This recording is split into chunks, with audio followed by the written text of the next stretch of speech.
Cumprimento a todos com a paz do Senhor, amém? Manhã de consagração.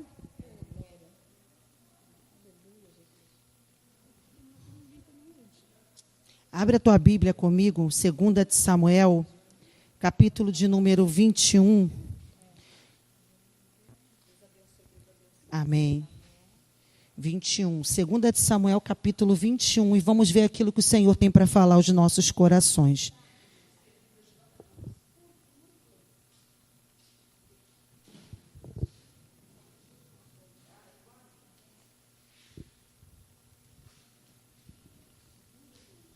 Segunda de Samuel, capítulo 21.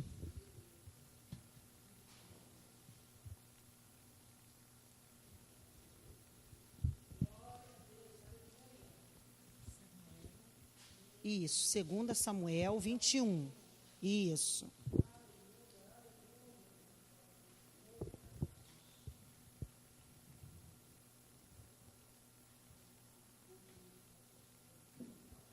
Amém? Todos já acharam? Logo em cima, aqui no começo do capítulo, vai dizer assim: fome em Israel e a sua causa. E houve em dias de Davi uma fome de 3 anos. De ano em ano, Davi consultou ao Senhor. E o Senhor lhe disse: é por causa de Saul e da sua casa sanguinária, porque matou os gibeonitas. Então chamou o rei dos gibeonitas e lhes falou. Irmãos, a minha Bíblia com a letra é pequenininha. Não, vou botar na luz aqui.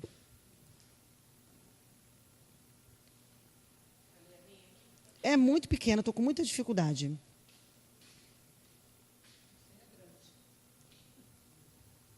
Eu vou botar aqui na luz aqui. Onde que eu parei aqui no 2? Porque matou os gibeonitas. Então chamou o rei dos gibeonitas e lhe falou. É isso que você quer? Me dá aqui a sua, que está com a letra bem maior mesmo. Ela me emprestou, está bem grande. Está aqui, ó. Vamos ler aqui, ó, a partir do 2. Então chamou o rei aos gibeonitas e lhe falou: ora, os gibeonitas não eram dos filhos de Israel, mas do resto dos amorreus. E os filhos de Israel lhe tinham jurado. Porém, Saul procurou feri-lo no seu zelo pelos filhos de Israel e de Judá. E disse, pois Davi aos gibeonitas: que quereis que eu vos faça? Que satisfação vos darei para que abençoeis a herança do Senhor? Então os gibeonitas lhes disseram: não é por prata, não é por ouro que temos questão com Saul e com sua casa, nem tampouco pretendemos matar pessoa alguma em Israel. E disse-lhe ele: que é, pois, que quereis que vos faça? Então disseram ao rei: quanto ao homem que nos destruiu e procurou que fôssemos assolados, sem que pudéssemos subsistir em termo algum de Israel, de seus filhos se nos deem 7 homens, para que os enforquemos ao Senhor em Gibeá de Saul, o eleito do Senhor. E disse o rei: eu os darei. Porém, o rei poupou a Mefibosete, filho de Jonatas, filho de Saul, por causa do juramento do Senhor que entre eles houvera, entre Davi e Jonatas, filho de Saul. Porém, tomou o rei dos filhos de Rispa, 2 filhos de Rispa, filha de Aiá, que tinha tido de Saul, era Armone e Mefibosete. Esse Mefibosete aqui é outro. Como também os 5 filhos da irmã de Mical, filha de Saul, que tivera de Adriel, filho de Barzilai Meolatita, e os entregou na mão dos gibeonitas, os quais os enforcaram no monte perante o Senhor. E caíram estes 7 juntamente, e foram mortos no dia da cega, nos dias primeiros, no princípio da cega das cevadas. Então Rispa, filha de Aiá, tomou um pano de cilício e estendeu-lhe sobre uma penha, desde o princípio da cega até que destilou água sobre eles do céu. E não deixou as aves do céu pousar sobre eles de dia, e nem os animais do campo de noite. E foi dito a Davi o que fizera Rispa, filha de Aiá, concubina de Saul. Então foi Davi e tomou os ossos de Saul, os ossos de Jonatas, seu filho, dos moradores de Jabes e Gileade, os quais os furtaram da rua de Bet-San, onde os filisteus tinham pendurado, quando os filisteus feriram a Saul em Gilboa. E fez subir dali os ossos de Saul e os ossos de Jonatas, seus filhos. E ajuntaram também os ossos dos enforcados. Enterraram os ossos de Saul e de Jonatas, seu filho, na terra de Benjamim, em Zela, na sepultura de seu pai Cis. E fizeram tudo quanto o rei ordenara. E depois disso, Deus se aplacou para com a terra. E depois disso, Deus se aplacou para com a terra. Aquilo que era fome foi cessado. Irmãos, me perdoam, eu tenho astigmatismo e dificuldade para enxergar de perto. Tenho que tomar distância, mas aí quando eu tomo distância para beneficiar uma vista, a outra que precisa ler de perto, trumbica, já entendeu? Uma lê de perto, outra é complicado, mas nós vamos e prossigamos. Louvado seja o nome do Senhor. A Bíblia diz que... Não, pode deixar. Pode deixar. Até terminar a pregação, não tem problema não. O texto que nós acabamos de ler vai nos falar acerca de um homem que nós costumamos ouvir dizer que tinha tudo para dar certo. E nós costumamos ouvir, quando algum pregador vai falar acerca da palavra do Senhor, que por causa das suas próprias atitudes, por ele mesmo, o que Deus tinha para ele, ele perdeu. Quando nós ouvimos falar sobre Saul, a primeira coisa que nos vem à mente é isso. Só que esse texto vai trazer para mim e para você algo mais além. Esse texto vai trazer para mim e para você o quanto uma atitude nossa, ela errada, ela não só gera consequências para a nossa vida, mas para com a vida da nossa parentela. A Bíblia vai dizer que após algum tempo Davi consultar ao Senhor o porquê Israel estava padecendo de fome, porque o Senhor havia cessado as águas sobre aquele lugar, o Senhor havia colocado aquele povo sobre uma sanção onde não tinha a chuva, onde aquele povo não tinha o que poderia gerar algo que todo e qualquer ser humano, toda e qualquer vida precisa, que é de água. Agora vem a resposta de Deus para Davi. Deus, ele vai responder a Davi que tudo aquilo que Israel estava passando era por causa da quebra de um trato. Era porque aquele que prometeu não cumpriu com aquilo que havia falado. Natural é, nós estamos acostumados a ouvir dizer que aquilo que o homem fala, ele pode até voltar atrás. Mas interessante é que aquilo que o homem fala, gerado e firmado na palavra do homem, ele pode até voltar atrás, mudar de ideia e não cumprir. Mas horrenda e tremenda coisa é quando eu falo algo que está unido, acrescentado à palavra e às coisas que envolvem a Deus, e eu não cumpro, eu volto atrás. Israel está passando por essa situação porque Saul prometeu a não tocar nos gibeonitas. Mas agora a Bíblia vai dizer que eles estão padecendo com fome, e Deus vai revelar para Davi que a causa da fome é porque Saul quebrou um trato fato. Saul tocou em quem não era para tocar. A Bíblia vai dizer que Saul disse que iria proteger, quando na verdade a sua casa matou quem era para guardar.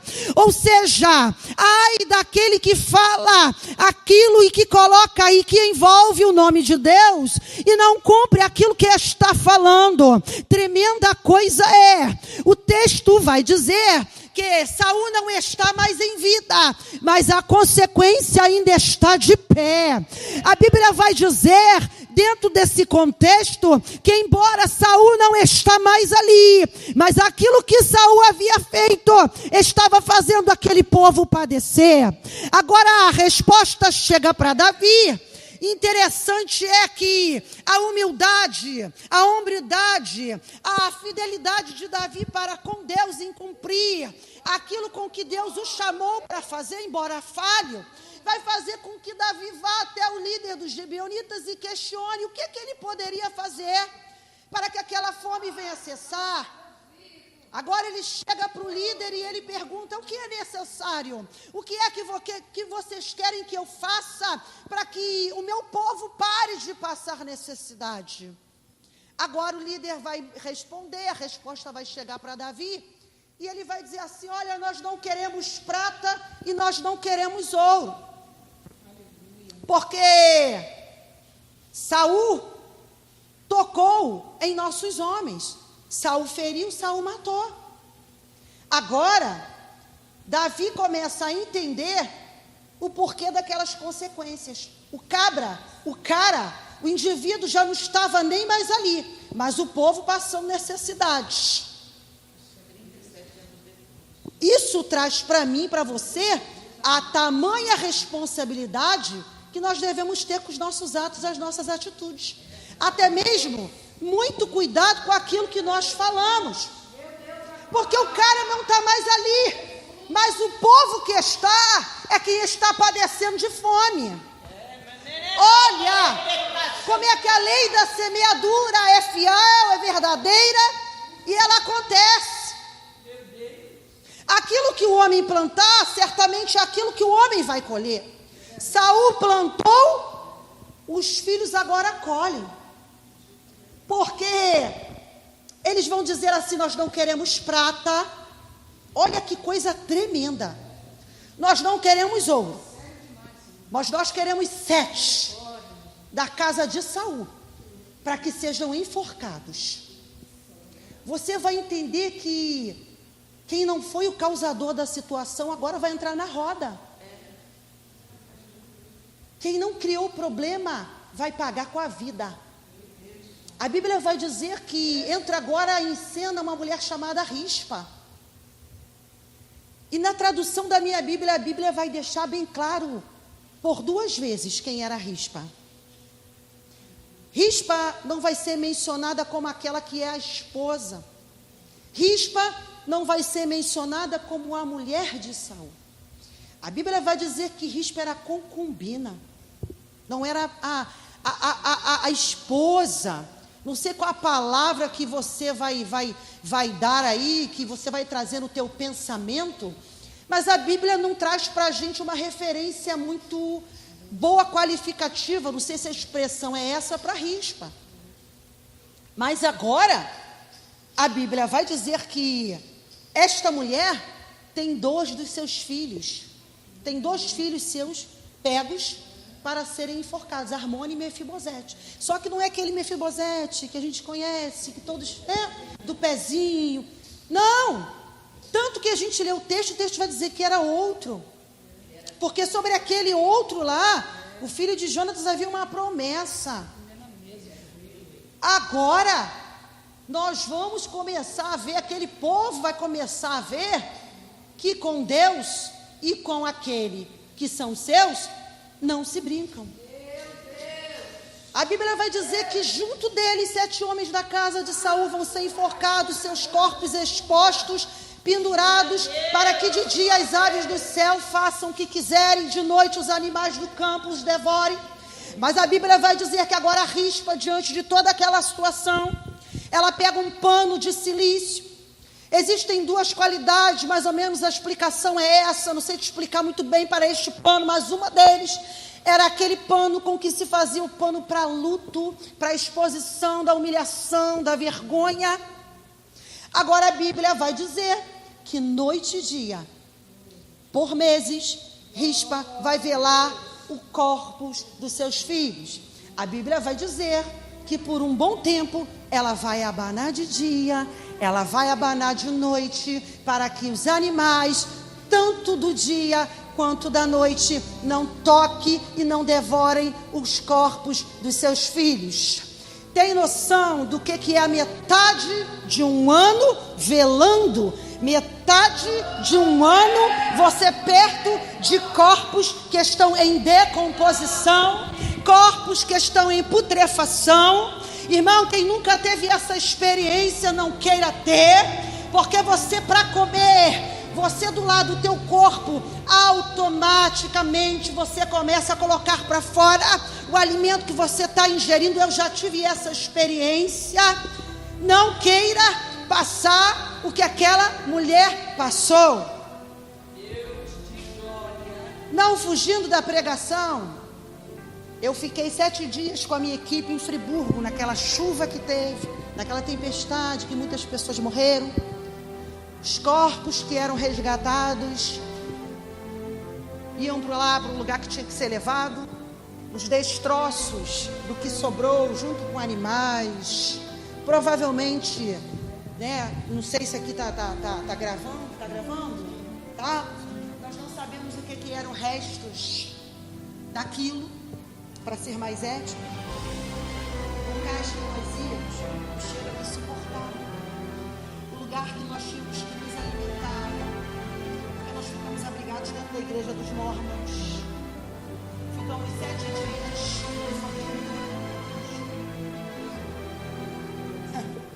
quando muitas das vezes muito crente olha para a tua cara, torce o nariz, aquele que nós chamamos de seita, nos trataram com amor. Era comida feita, era lanche preparado, era tudo muito bem. Deus usa quem Ele quer. Enquanto muitas das vezes os da casa não te recebem bem. Quando muitas das vezes quem tem que te abraçar te olha torto e não te recebe, quer te julgar pela tua aparência. E ali, não fugindo da pregação, haviam lugares que falaram assim para a gente: olha, tá vendo aquela laje? Não estou fugindo da pregação, não. Tá vendo aquela laje lá enorme? Uma laje muito comprida. Só que antes daquela laje passava, vocês vão se lembrar, córrego Dantas. Ele era extenso, ele corta praticamente quase toda a Nova Friburgo. Então não tem como ficar. Ali dizem que ali moravam muitas pessoas, não tem como ser. Assim ouvia-se dizer. O cheiro era insuportável.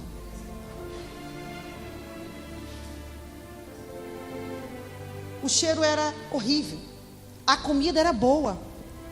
Mas enquanto você comia a comida boa, o cheiro de carne podre. Porque nós não sabemos, o trator pegava o que sobrou lá da quadra. Aí a gente fugia para um lugar, que o cheiro estava ruim, ia para o outro para comer, o cheiro vinha. Provavelmente dos restos dos animais. Creio eu também que poderia ser de pessoas. Porque quem foi naquele lugar era cheio de carne podre, porque não tinha como ser detectado. Então o texto vai dizer que por 6 meses, de metade de um ano, essa mulher permaneceu ali com aquele cheiro. Não só o cheiro, mas o aspecto tenebroso. A Bíblia vai dizer que se viesse um animal, ela abanava. Mas agora o texto vai dizer que no meio daquilo tudo, embora aquela mulher se expusesse à humilhação e à vergonha, havia alguém que a observava.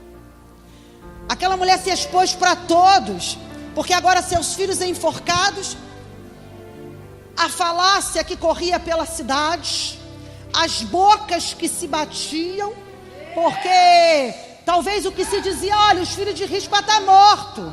Mas poucos seriam aqueles que abriam a sua boca para dizer que foram mortos por culpa daquele que nem mais ali estava. É muito fácil julgar, é muito fácil apontar, é muito fácil apontar o dedo, arrumar um culpado para a causa. Mas o difícil é se aproximar e dizer: ei, mulher, eu sei que está doendo, eu sei que o que você está passando ninguém vai sarar, eu sei que o que fizeram com os teus filhos, mataram você em vida. Você pode até estar viva, mas você sabe a dor que você está sentindo. Eu posso até dar uma palavra. Você pode, já viu aquela mulher que perde um filho, você chega para dar uma palavra, mas é mesmo que nada. É mesmo que nada. Porque só a presença do Senhor, somente o Espírito Santo pode consolar. É uma ferida que só papai sabe como trata. É uma situação que é para Deus. A tua igreja pode até se unir e interceder para a tua vida, para que Deus envie reforço do alto, para que você sobreviva. A cada dia uma porção. É o fato de estarmos aqui hoje. Tu já buscou a porção? Hoje é quinta? Tu já buscou a porção? Não sei se a tua igreja agora só vai ter culto. Vamos supor que a tua teve culto ontem, né? Eu costumo ministrar no campo de Bangu, é às quartas, não é isso? Terça, né, na matriz. Então vamos supor, tu já foi para o teu culto de ontem. Então agora Deus hoje está enviando reforço para a tua vida, para tu suportar o que vai se apresentar para você até o próximo culto. E é assim de fé em fé, de glória em glória. Só que é isso que a igreja precisa entender. É isso que o mundo precisa entender, que sem a presença nós não somos nada. A Bíblia agora vai dizer que aquela mulher não se importa. Aquela mulher não quer nem saber com o que vão dizer dela, com o que vão falar a seu respeito. Noite e dia a rispa está ali. Noite e dia aquela mulher está com aquele pano, abanando, afastando os animais que estão tentando, que vão vir pelo mau cheiro, para tentar destruir os corpos dos seus filhos. Muitas das vezes é assim que parece que a nossa situação está. Muitas das vezes vão chegar pessoas e vão dizer: ei, tu está se preocupando com essa situação, ela não tem mais jeito, já não tem mais como mudar, é irreversível. Embora Rispa sabia que para voltar à vida era só mesmo se Deus quisesse, porque para o nosso Deus não há impossível, querido, não há impossibilidade. Mas ali já não tinha mais vida, mas muitos ali ainda não tinham entendido talvez qual era o desejo do coração daquela mulher. Louvado seja o nome do Senhor. Aquela mulher estava ali para que não tornasse pior a humilhação dos seus filhos, não com aquilo que ela estava passando. Ela já tinha anulado a sua dor ali naquele momento, porque pela metade de um ano aquela mulher guardou aqueles corpos. Muitos chegam para mim e para você, vão dizer, assim como os filhos daquela mulher, não tem mais jeito, não tem mais vida, porque já cheira mal. Muitas das vezes é um filho que o pecado dele já cheira mal para todos, já está notório para a sociedade.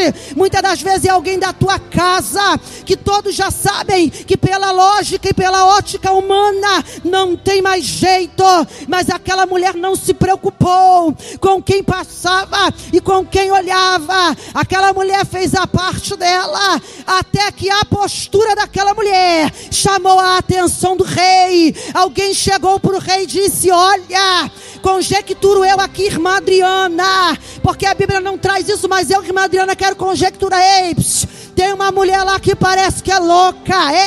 Quem é aquela mulher? O rei pergunta: é aquela lá concubina de Saul, é aquela lá mãe dos filhos de Saul que foi enforcado. Alguém tem que fazer alguma coisa, porque aquela mulher não larga aqueles corpos. Já se passaram a metade de um ano, já se passaram 6 meses, semanas, dias e horas, e aquela mulher não larga aqueles corpos. Já estão em estado avançado de decomposição, já passou o tempo de mau cheiro, já cheirou mal, mas aquela mulher noite e dia está lá, cuidando daquilo que não tem mais vida. Assim muitas das vezes somos eu e você, damos cuidado para aquilo que parece que não tem mais jeito, mas o Senhor nesta manhã está dizendo que Ele é aquele que cuida, Ele é aquele que reverte quadro, Ele é aquele que dá a última palavra. Ele é aquele que muda a situação. Embora ali não tinha mais vida,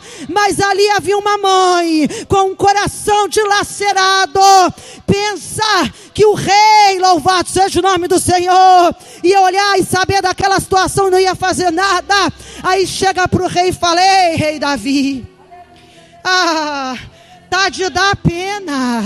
Se tu vê como é que aquela mulher tá de cortar o coração, conjecturo eu, palavra da irmã Adriana. Se tu vê o que aquela mulher está passando, Davi, rei, já faz 6 meses. E aquela mulher abana noite e dia.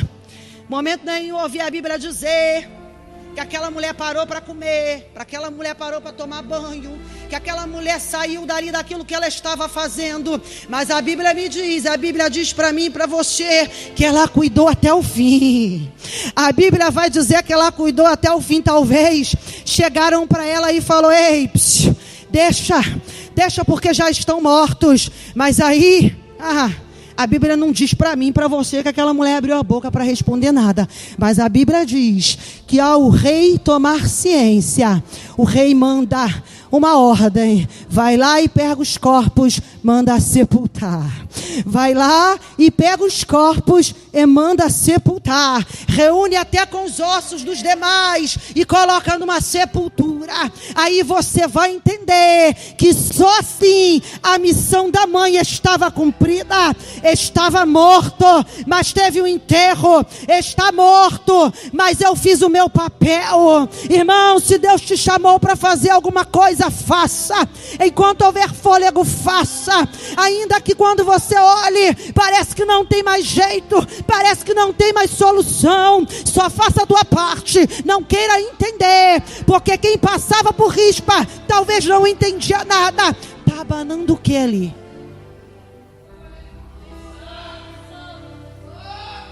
Está abanando o que ali?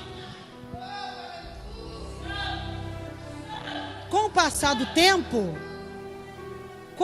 do tempo, eu imagino que nem os animais do campo, irmã Adriana que está dizendo isso, e nem as aves do céu, já não sentiam mais o odor, que é o que atrai eles, né? Que é como o gato. O gato, quando está com a gripe, ele não come, porque o gato vai pelo faro. O gato, quando está com a gripe ferina, ele não come. Você vai botar o banquete para ele ali que ele gosta. Você vai botar o choru, você vai botar o AD, são as pastinhas de nutrição, que tem a melhor carne, que o gato vê, já fica em desespero, mas ele não come porque ele não tem o olfato. Porque ele é atraído pelo olfato. Então eu entendo, irmã Adriana, que nem os animais já não estavam mais, porque já estava, sabe? Já viu uma exumação? Já estava aqui. Eu acredito que não devia dar mais cheiro, não ia mais atrair. Só que aquela mulher ainda estava ali, cuidando daquilo que só ela sabe as dores que ela sentiu enquanto ela gerou no ventre. Não fala da dor do teu irmão se tu nunca sentiu dela. Não fala da dor do teu irmão se tu nunca passou por nada igual. Porque só rispa sabia o que ela gerou no ventre. Está morto, mas eu carreguei na minha barriga. Está morto, mas quem deu de mamar foi eu. Está morto, mas é meu filho. Está morto, mas é meu amor. Está morto, mas é o meu dengo. Está morto, mas foi Deus quem permitiu ser gerado no meu ventre. Louvado seja o nome do Senhor. Muito fácil. Não era filho deles. É muito fácil. Vai viver, mulher. Sai desse teu luto. Que essa situação é irreversível. Não julga a causa de ninguém. Porque aqueles meninos estavam ali, quando na verdade quem deveria estar daquela forma estava morto. O causador do problema era Saul. Deus pode ter o de melhor preparado para a nossa vida, em todas as áreas, seja espiritual, seja qualquer área da nossa vida. Se nós não tivermos a postura e a conduta que se enquadram dentro do que está dentro do que Deus aprova, que é o que está na sua palavra, não vai se cumprir. E vai ser como Saul muitas das vezes, pode estar até se cumprindo em andamento. O que acontece? Perde, Deus retira, Deus arranca. Ninguém é insubstituível. Esses dias, anteontem, eu já encerro aqui. Eu gosto de comprar esfirra no Habib's aqui de Padre Miguel. Eu falei, meu marido não tem mais graça, né? O gerente dali faleceu. Um dos gerentes era esposo de uma amiga nossa da igreja.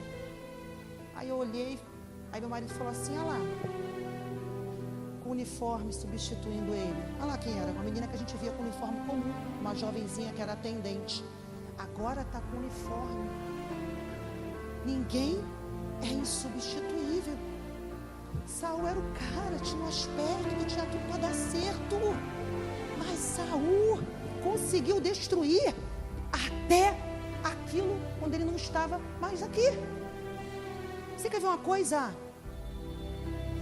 Você quer ver uma coisa? Como é que as nossas gerações elas sofrem as consequências dos nossos atos, boas ou ruins? Saul deixou consequências maus, ruins.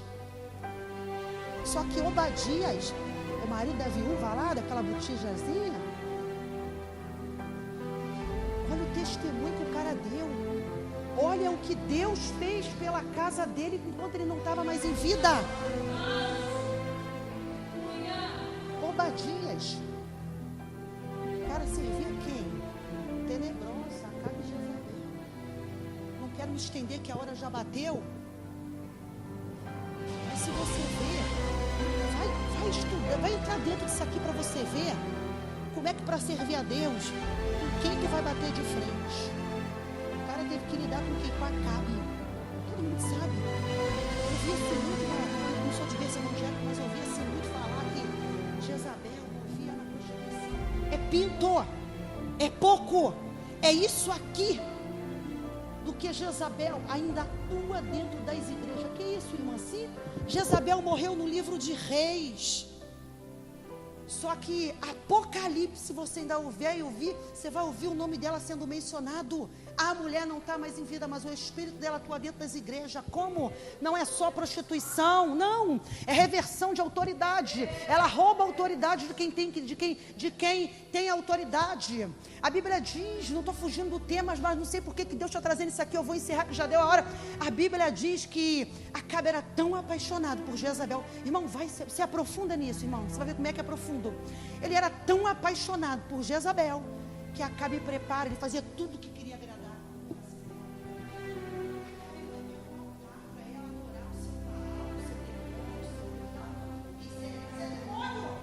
Só existe um Deus. Não tem como agradar dois senhores. Nem sei por que Deus está falando isso aqui. Não sei. Aí ele prepara um altar para agradar o coração da amada, para ela adorar o seu demônio. E diz que ela levou a muitos para a idolatria junto com ela. Sabe o que eu entendo com isso? Uma das características de Jezabel é o poder do convencimento, persuasão. Olha quantas coisas essa mulher maldita, porque a própria Bíblia falou. A própria boca de Deus disse que a forma dela seria tão feia quando ela morresse, que o que sobrasse, quem lamberia seria os cães. Ou seja, não foi dado a ela nem o direito por completo que todo ser humano, ainda que um criminoso, tem. Do pó veio, para o pó voltou. É o básico. Morreu, enterra. Já viu aquela frase? A gente acabou de ministrar. Rispa, dá um enterro digno. Era bandido, era ladrão. A família só quer um corpo para enterrar, nem isso a maldita teve. Então, nesta manhã,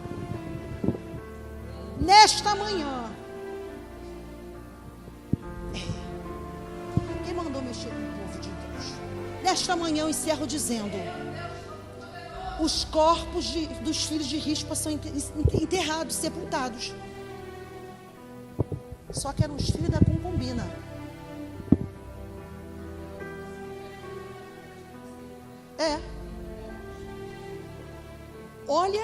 Olha o tamanho do problema. Olha o tamanho da consequência. Os corpos foram sepultados.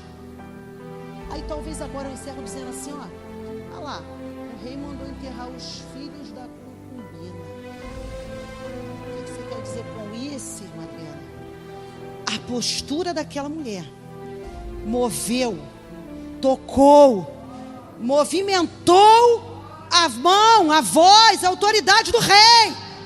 E nesta manhã, que a nossa postura seja agradável aos olhos do Senhor, que a nossa conduta seja agradável a Ele, que o nosso comportamento faça Ele se mover e liberar uma palavra a nosso favor. Que nesta manhã nós sejamos aqueles que agradam o coração do rei, que só tem um, que é o Jeová Rafá, que é o Deus de Israel. Que a nossa conduta mova a mão do rei ao nosso favor. Guarda no teu coração. Eu quero agradecer o convite, em nome de Jesus. Ora pela minha vida, que amanhã eu vou estar ministrando numa congregação de vocês também, que é o pastor Reni Tuan, lá na Vila Kennedy, que era aqui da Jericinó, que eles estão na Kennedy, amanhã no culto da CIB. Ora pela minha vida, irmão, porque cada ministração é um levante. Não pensa que ministrar é fácil, não, porque você é o primeiro a ser provado dentro daquilo que você prega. Agradeço em nome de Jesus. É minha, não é essa? Oh, glória a Deus, louvado seja o nome do Senhor. Que Deus continue usando a nossa pastora Adriana, né? Louvado seja o nome do Senhor. É uma amiga minha de anos, né, Adriana? Pastora Adriana, muitos anos, muitos anos. Ela era uma neném, ela era um nenenzinho. Louvado seja o nome do Senhor. Que palavra, né? Quem tem ouvidos, ouça. Né? Olha Deus, nossas atitudes, o que acontece, né? Colheita para anos e anos, né? E quem vai colher muitas vezes não somos nós. E isso é que é triste, né? Louvado seja o nome do Senhor.